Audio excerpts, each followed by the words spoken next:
100 উপরে মন্দির রয়েছে, কিন্তু মন্দিরে ঠাকুর নেই। লেটস গো নতুন একটি ব্লগে সকলকে স্বাগত জানাই। শুরু করছি আজকের ব্লগ। এখন আমি আছি পশ্চিম মেদিনীপুর শহরে, আর এই পশ্চিম মেদিনীপুরে শহরে খুব কাছেই রয়েছে একটি খুব সুন্দর গ্রাম, আর সেই গ্রামকে ঘিরে অনেক ঐতিহাসিক গল্পও রয়েছে। তো সেই রকমই একটি গ্রাম যেটি ভিলেজ অফ টেম্পলস পাত্রা নামে পরিচিত, বা মন্দিরময় পাত্রা গ্রাম। আর এই পাত্রা গ্রাম থেকে পশ্চিম মেদিনীপুর দূরত্ব হচ্ছে মাত্র 15 কিলোমিটার। যদি কেউ ভাবো কলকাতা থেকে একদিন এসে ঘুরে যাব, তাদের জন্য বলো খুব সুন্দর একটি জায়গা। কলকাতা থেকে মেদিনীপুর দূরত্ব 130 কিলোমিটার, আর বর্ধমান থেকে মেদিনীপুর দূরত্ব হচ্ছে 124 কিলোমিটার। আর এই মেদিনীপুর শহর থেকে পাত্রার দূরত্ব হচ্ছে 15 কিলোমিটার। তবে পাত্রা যাবার পথে আরও একটি জায়গা পড়বে, সেটি হলো অ্যানিকেট ড্যাম। মানে মেদিনীপুর শহরের লাগোয়া, মানে মেদিনীপুর থেকে মাত্র 2 কিলোমিটার মধ্যেই রয়েছে এই ড্যামটি। আর এখন আমরা সেই ড্যামের কাছে পৌঁছে গেছি। তো এটি হচ্ছে কংসবতী বা কাঁসাই নদীর উপর গড়ে উঠেছে অ্যানিকেট ড্যাম, যেটি 1872 সালে হয়েছে। এটি পশ্চিম দিক থেকে বয়ে আসছে, দিয়ে পূব দিকে চলে গেছে, মানে পুরুলিয়া ওই সাইড থেকে এসে পশ্চিম মেদিনীপুর হয়ে পূর্ব মেদিনীপুর হয়ে বয়ে গেছে। দূর থেকেই এই কাঁসাই নদীর জলের আওয়াজ সব শোনা যাচ্ছে।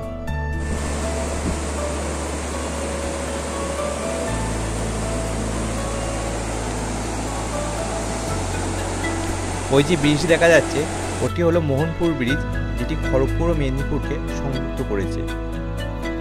আর কাঁসাই নদী তার আপন গতিতে তার ছন্দে বয়ে যাচ্ছে। আর এখানে একজন পুরো নদী থেকে ফ্রেশ মাছ ধরে নিয়ে চললো।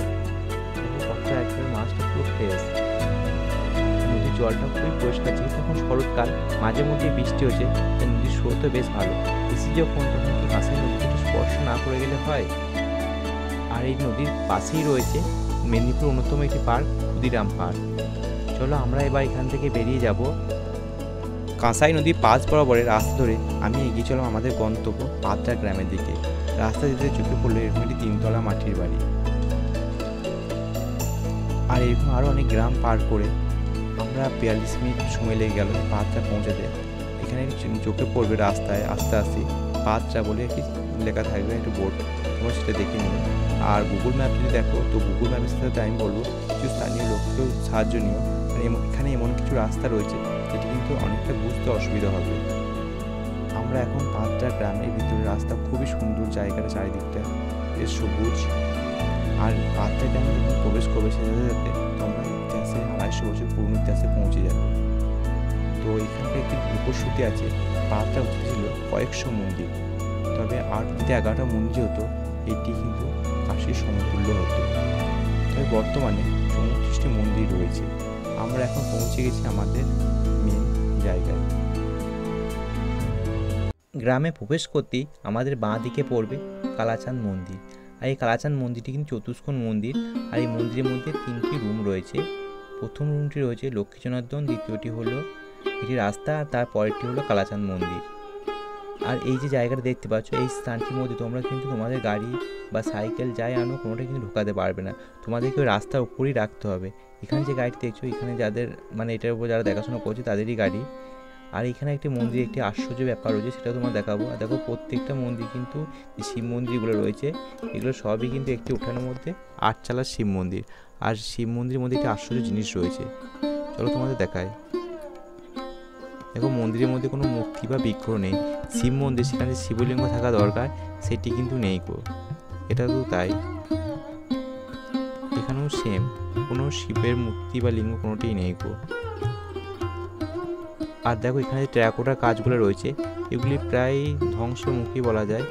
আর এখানে মানে পোড়ামাটির কাজগুলো প্রায় ছেড়ে গেছে। ওটি ছিল পঞ্চরত্ন একটি শিব মন্দির। আর এখানে একটি রাস্তা রয়েছে, যেটি সিঁড়ি রয়েছে, যেটি উপরে উঠে যাওয়া যাচ্ছে। একগাছ সিঁড়ি ছোটো ছোটো, উপর থেকে পুরো তোমার দেখায়।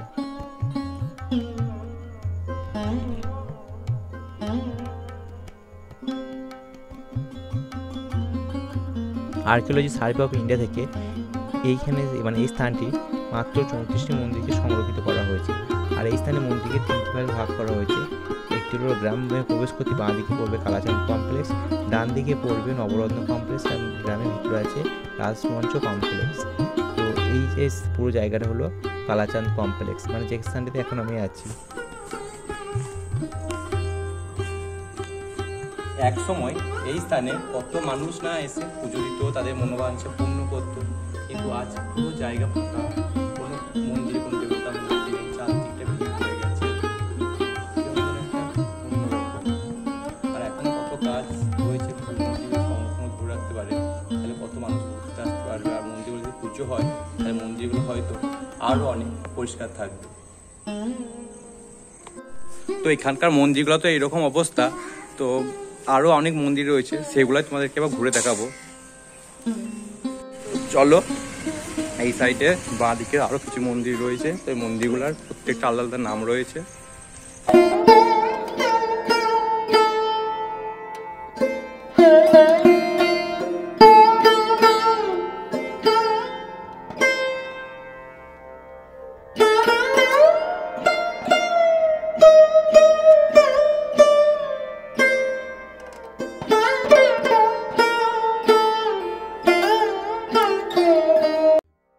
এটি হচ্ছে দুর্গা মন্দির, আর এই দুর্গা মন্দিরের বেশিরভাগটা কিন্তু পাথরের তৈরি, পুরোটা পাথর দিয়েই তৈরি। আর এগুলো কোথাও কোলঙ্গা বলা হয়, ছোটো ছোটো, বেশ সুন্দর মন্দির। আর পাশে রয়েছে জমিদার বাড়ি, তো সেটা পুরোপুরি ধ্বংসপ্রাপ্ত, মাটির সাথে মিশে গেছে, হয়তো কালক্রমে এগুলো আস্তে আস্তে মাটির সাথে মিশে যাবে। এখানে বেশ কিছু বসার জায়গাও সুন্দর করে দিয়েছে, দেখতে পাচ্ছ মন্দিরটা দূরে। তো দেখো রাস্তাটা কত উঁচুতে যেটা গাড়ি যাচ্ছে, মানে মন্দিরগুলোকে প্রায় অর্ধেকটা ঢেকে ফেলেছে পুরো রাস্তাতে। মানে এইগুলো আগে আরও হয়তো উঁচু ছিল, যেহেতু হিন্দুদের দেখতে গেলে মন্দির সাধারণত রাস্তা বা কোনো জায়গা থেকে অনেকটা উঁচুতে হয়, কিন্তু এগুলি প্রায় রাস্তা থেকে হাফ অংশ ঢুকে গেছে। আর এই যে মন্দিরটা পঞ্চরত্ন একটি শিব মন্দির, আর এই মন্দিরের দুই পাশে যে দ্বাররক্ষী দেখতে, টেরাকোটার কাজ প্রায় ছেড়ে পড়ে গেছে, আর পোড়ামাটির কাজগুলো নেই। রাস্তায় কত হাই ডিস্টেন্সটা দেখো, কতটার ভেতরে ঢুকে গেছে। এবার আমরা চলে যাব নবরত্ন কমপ্লেক্সে। গ্রাম ঢুকতে ডান দিকে পড়বে নবরত্ন মন্দির কমপ্লেক্স, আর এই মন্দির 9টি চূড়া ও 9টি রত্ন বিশিষ্ট। আর এই নবরত্ন মন্দির আজ পর্যন্ত কোনোদিন পুজোই হয়নি। তো এই পুজো না হওয়া নিয়ে একটি জনশ্রুতি আছে। সেই সময় মজুমদার বংশে যিনি জমিদার ছিলেন, তিনি ছিলেন খুবই অহংকারী, আর বাড়ি ছিল তার বিদ্যা মা, তিনি কিন্তু তৈরি করেছিলেন এই নবরত্ন মন্দির। কিন্তু শুরু হয় তাদের প্রতিষ্ঠা করা নিয়ে একটি ছোট্ট মন কষাকষি। বিদ্যা মা বলেছিল যে তিনি মন্দির প্রতিষ্ঠা করবেন, জমিদার বলেন না তিনি প্রতিষ্ঠা করবেন। এই নিয়ে শুরু হয় তাদের মধ্যে মন কষাকষি। তো জমিদার কী করলেন না, তার মাকে একটি ঘরে বন্দি করে দেন, এবং তারপর তিনি মন্দির প্রতিষ্ঠা করার জন্য বেরিয়ে পড়েন। আর মা তখন মনে মনে অভিশাপ দেন যে তুমি যে কাজে চলে সে কাজে সফল হবে না। তো সমস্ত আয়োজন যখন, মন্দির প্রতিষ্ঠা আয়োজন সব যখন কমপ্লিট, ঠিক সেই সময় বিনা মেঘে বজ্রপাত ঘটে এবং মন্দিরটি চূড়া ভেঙে যায়। তখন পুরোহিত মশাই বিধান দেন যে এই মন্দির অপবিত্র হয়ে গেছে। সেই থেকে এই মন্দির আজ পর্যন্ত কোনো ভগবানের পুজো হয়নি। চলো তোমাদের মন্দিরের ভিতরটা আমি এবার ঢুকে দেখাই, যতটা সময় দেখানোর চেষ্টা করবো আমার এই ফোন থেকে। যেহেতু একই মেঘ পড়েছে, তারপর অন্ধকার, মন্দিরের ভিতরে কিন্তু নবাবের সময় যেরকম একটা আর্কিটেকচার থাকে ঠিক সেই রকমটা। আর এখানে যে শিব মন্দিরগুলো রয়েছে সবই কিন্তু চতুষ্কোণ শিব মন্দির, আর ওইখানে রয়েছে একটি তুলসী মঞ্চ, একবারে অন্যরকম। এখান থেকে আমরা কিছুটা দূর এগিয়ে গেলাম গ্রামের ভিতর দিয়ে। তো যাওয়ার সময় একটি রাস্তায় বোর্ড পড়লো, যেখানে লেখা ছিল বন্দ্যোপাধ্যায়দের মন্দির বলে একটি অ্যারো চিহ্ন দেওয়া ছিল। তোমরা সেই দিকটি যাবে, মানে তোমাদের বাঁ দিকে পড়বে, ডান দিকটা ধরবে না। বাঁ দিকে রাস্তা ধরলে যাওয়ার পথেও কিন্তু অনেক পুরনো জায়গা পড়বে, তোমরা চাইলে দেখতে পারো। আমরা প্রথমেই মানে বন্দ্যোপাধ্যায়দের মন্দির যাওয়ার ওই রাস্তাটাই নিয়েছি, আর তোমাদের কিন্তু আরও একটি টার্নিং পড়বে, তো সেইখানটিতে একটি মাটির রাস্তা পড়বে, সেই রাস্তা ধরে তোমরা গেলেই কিন্তু বন্দ্যোপাধ্যায়দের যেটা মন্দির বা রাসমঞ্চ মন্দির কমপ্লেক্স, সেই জায়গাটাতেই পৌঁছে যাবে। তোমরা এই মাটির রাস্তা প্রবেশ করলেই অনেক বাচ্চা গাইড পেয়ে যাবে, আর তারাই তোমাদেরকে এই রাস্তা দেখিয়ে এই জায়গা সম্বন্ধে ডিটেলস সবই বলে দেবে। এখানে কিন্তু পরপর 3টি রয়েছে পঞ্চরত্ন শিব মন্দির। যেহেতু সামনে জল রয়েছে তাই তোমাদের কাছ থেকে দেখাতে পারলাম না গো। আর দেখতে প্রত্যেকটা মন্দিরে মানে দুই দিকে দুটো করে দ্বাররক্ষী, প্রত্যেক দ্বাররক্ষী কিন্তু আলাদা, তাদের অস্ত্র তাদের আলাদা। একমাত্র এই বন্দ্যোপাধ্যায়দের শিব মন্দিরগুলির মধ্যেই শিবলিঙ্গ রয়েছে। যেহেতু অন্ধকার আর আমার মোবাইলে অত টানতে পারছি না, তাই তোমার দেখাতে পারছি না, তো প্রত্যেকটা মন্দিরের মধ্যেই কিন্তু শিবলিঙ্গ রয়েছে। এবার আসি এই বাচ্চা গাইডদের কথা না, এদের বাড়ি কিন্তু এই মন্দিরের আশপাশেই। এরা এখানে যেই মানুষ আসে তাদেরকে নিয়ে আসে, যে দেখিয়ে দেয় যে ওইখানে এই জায়গাটা, এখানে শিব মন্দির, এখানে কাছারি বাড়ি, এখানকার ইতিহাস সবই তারা বলে দেয়। আর এদের ব্যবহার খুবই মিষ্টি। আর চলো আমরা এবার বন্দ্যোপাধ্যায়দের কাছারি বাড়ির ভিতরে প্রবেশ করি।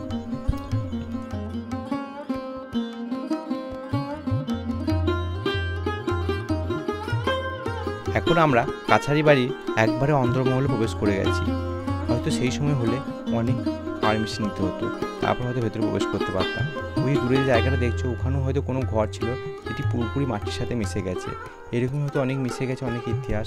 আর এখনও কিছু বেশ কিছু দেয়াল খাড়া হয়ে দাঁড়িয়ে রয়েছে, সেই সাথে সাথে আরও কিছু ইতিহাস হয়তো রয়ে গেছে। আর এই যে জায়গাটা দেখতে পাচ্ছ এখানে কিন্তু পুরো শ্যাওলা করে হালকা সবুজ হয়ে গেছে, যেহেতু এখন বর্ষাকাল।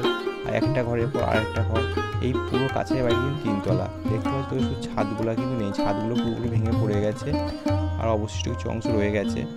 আর এখানে কিন্তু সেই সময় যে রথ রাখা হতো সেই জায়গাটি রয়েছে, এটি হলো রাসমঞ্চ। আর এই রাসমঞ্চ যে দ্বারগুলো রয়েছে তার চারপাশে যে রক্ষীগুলো রয়েছে সবই কিন্তু মেয়ে। এখানেই একমাত্র ভগবান শ্রীকৃষ্ণ ছাড়া অন্য কোনো পুরুষের প্রবেশ নিষেধ, আর সেই জন্য এখানে মেয়ে দ্বার রক্ষী রাখা হয়েছে।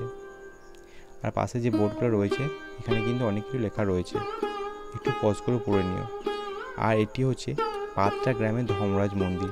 এই ধর্মরাজ মন্দিরটি কিন্তু গ্রামে প্রবেশ করতেই ডান দিকে পড়বে। যেহেতু আমরা প্রথমেই ঠিক করে নিয়েছিলাম যে এই মন্দিরটি যেহেতু নদীর ধারে, তাই আমরা ফেরার পথে দেখব।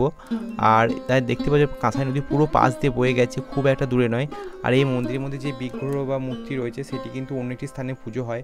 আর তোমরা যে বাকি যে মন্দিরগুলো দেখলে যেসব মন্দিরে কোনো বিগ্রহ বা মূর্তি নেই সেইগুলি খড়গপুর, মেদিনীপুর এবং এই গ্রামের পার্শ্ববর্তী যে গ্রামগুলোতে রয়েছে সেসব স্থানে তাদের এখনও কিন্তু পুজো হয়। মানে সেই সব মূর্তিগুলো সেই সব স্থানে নিয়ে যাওয়া হয়েছে এবং সেখানে সেই সব দেবদেবীগুলোর পুজো হয়। আর এইদিকে বৃষ্টি কিন্তু শুরু হয়ে গেছে, আর আমাদেরকে এখান থেকে বেরিয়ে যেতে হবে অনেকটা রাস্তা। আর যাওয়ার আগে এই গ্রামে একটি ইতিহাসটা ছোট্ট করে বলে দিয়ে যায়। এই গ্রামটির নাম পাত্রা কেন না, সেই সময় এই গ্রামের নাম ছিল রত্নাচক পরগনা। আর এই পরগনার দায়িত্ব ছিলেন রাঘব রাম ঘোষাল, তার 2 ছেলে ছিল বিদ্যাধর ও বিদ্যানন্দ। পরে এই দায়িত্ব পান বিদ্যানন্দ। বিদ্যানন্দ সেই সময় ছিল নবাবের আমল, আর নবাবের আমলে কিন্তু রাজস্ব দিতে হতো। আর বিদ্যানন্দ একসময় রাজস্ব ঠিক সময় পৌঁছাতে পারেনি এবং তখন তার আদেশ দেওয়া হয় যে তাকে হাতির পায়ের তলায় ফেলে মৃত্যুদণ্ড দেওয়া হবে। মতো হাতি বারবার তার উপর থেকে পা সরিয়ে নেয়, সেই পা উঠিয়ে নেওয়া থেকে বা উদ্ধার থেকে নাম হয় গ্রামের নাম পাত্রা। পরে তার ছেলে এই গ্রামের নামকরণ করেন পাত্রা গ্রাম।